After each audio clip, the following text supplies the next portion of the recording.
겉으로는 멀쩡한데 이미 뼈가 녹아내리고 치아가 흔들리고 있는 걸 볼 때마다 조금만 더 일찍 오셨으면 하는 마음이 듭니다.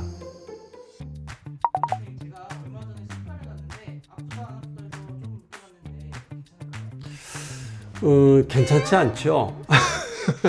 아프다가 안 아파졌다는 건 사실은 그게 더 위험할 수가 있습니다. 한 번이라도 아프기 시작했다는 게 이미 뭔가 문제가 일어나고 있다는 거죠. 그걸 참고 안 가면 더 큰 문제로 발전된 후에 원인을 발견하게 되거든요. 치아 통증은 몸이 보내는 경고거든요. 그런데 무서운 건 말이죠. 치아나 잇몸, 치조골의 병은 만성적으로 진행될 때는 간헐적인 불편감만 있어요. 특별한 증상이 없이 진행되는 경우가 매우 많거든요. 그래서 환자분들 중에 마지막 단계가 될 때까지 방치하다가 결국은 이를 빼게 되는 경우까지 생기게 되는 거죠. 만약에 치아나 잇몸이 아프다가 통증이 사라졌다면 물론 아무 문제가 없는 경우도 있겠으나 치유가 된 게 아니라 이제는 만성적인 상태로 진행되는 것일 가능성이 있기 때문에 반드시 치과에서 검진을 받아봐야 합니다. 차도 엔진오일 경고등이 안 들어온다고 멀쩡하다고 생각하지 않잖아요. 겉으로는 잘 달려도 안에서는 마모가 진행되고 있을 수도 있거든요. 치아도 똑같습니다. 조용할 때 점검을 해야 오래 가는 겁니다.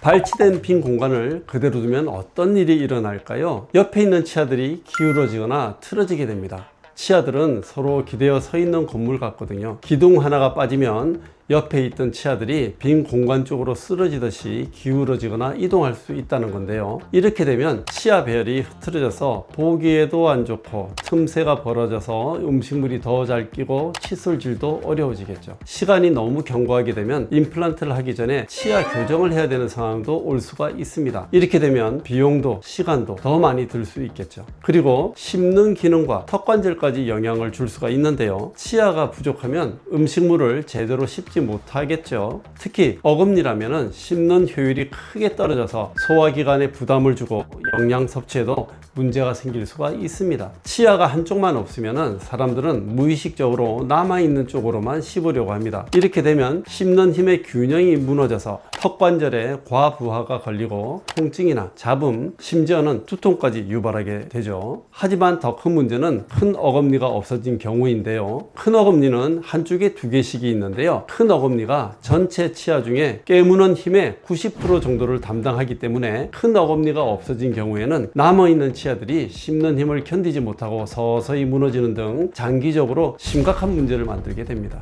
그래서 큰 어금니를 발치하셨다면 너무 오래 두지 마시고 가능한 빨리 수복을 해주셔야 합니다.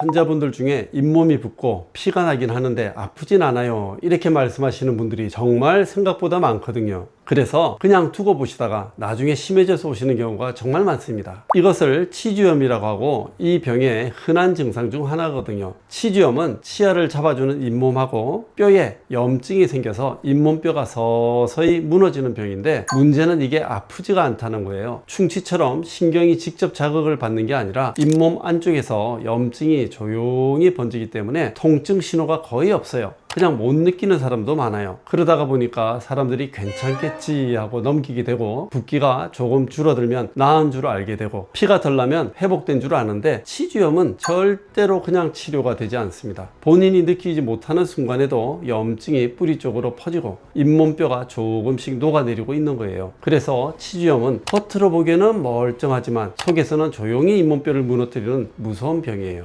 잇몸 질환은 통증이 없으니까 치과에 안 가게 되고 치과에 또 안 가니까 잇몸병이 더 깊어지며 더 진행된 치주염으로 발전되게 됩니다. 결국은 심한 통증이 생겼을 때는 이미 뼈 손실이 많이 진행된 상태라 단순 스케일링으로는 해결이 안 되고 잇몸 수술이 필요하거나 심한 경우에는 발치까지 하게 되는 겁니다. 그래서 치주염은 아플 때 치료하는 병이 아니라 안 아플 때 예방해야 되는 병이에요. 진료실에서 환자분들을 보다 보면 말이죠, 생각보다 심각한 상태에서 내원하시는 분들이 정말 많습니다. 겉으로는 멀쩡한데 이미 뼈가 녹아내리고 치아가 흔들리고 있는 걸 볼 때마다 조금만 더 일찍 오셨으면 하는 마음이 듭니다. 그래서 꼭 말씀드리고 싶어요. 다행인 거는 이렇게 무서운 잇몸 질환도 어렵지 않게 막을 수 있는 방법이 있습니다. 6개월에서 1년마다 정기적인 스케일링, 1년에 한 번 엑스레이만 찍어도 대부분의 문제는 초기에 발견하고 해결할 수가 있습니다. 결국 통증이 없다고 안심하는 것은 냉장고 안 음식 겉만 보고 괜찮겠지 하는 거랑 똑같아요. 이 영상을 보시는 분들도 통증이 있을 때만 치과에 가시는 것보다는 주기적인 검진을 통해 치과 건강을 꼭 챙겨주시면 좋겠습니다. 이상 뼈대 있는 치과 구강외과 전문의 김박이었습니다.